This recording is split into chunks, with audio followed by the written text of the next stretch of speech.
My name is Elizabeth Pampalone, and you're listening to Marketing Minimalism. Have you ever tried to start something and it was overwhelming?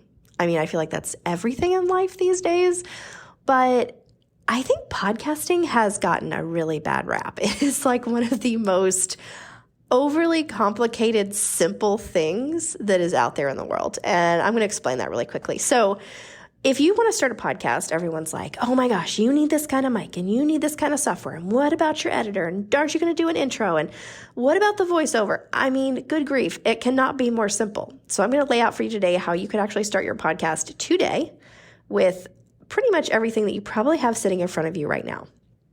The first thing you're going to need is a phone.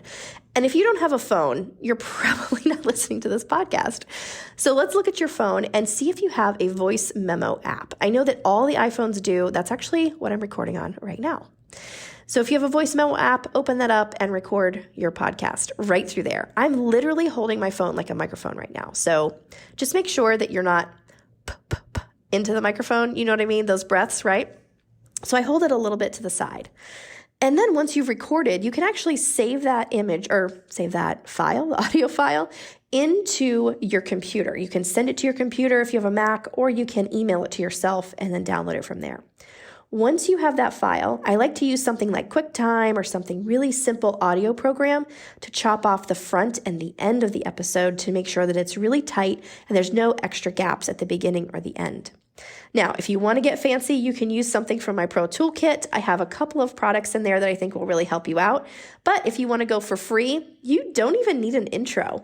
Sometimes I've actually used my phone, played some royalty-free music on my computer, and then continued talking. So it sounds like an intro, but it really wasn't. Or you can use an editing software program to actually create an intro, do a voiceover, and make an actual audio file that encompasses your intro and then an outro as well. And then you kind of put all the pieces together using an editing software like one of the ones I have in the Pro Toolkit, which is free, by the way. Once you've done that, I like to send my podcast to a host.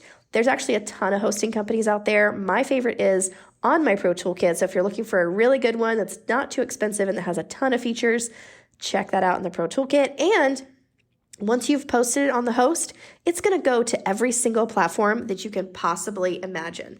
So if this is something that you've been wanting to do and you have been meaning to create, I really challenge you to start today.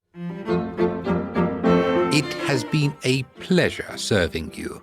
If you would like more information, please visit perfectperiodpodcast.com and leave us a calling card. The ladies appreciate the 5-star variety. Do come again. Goodbye.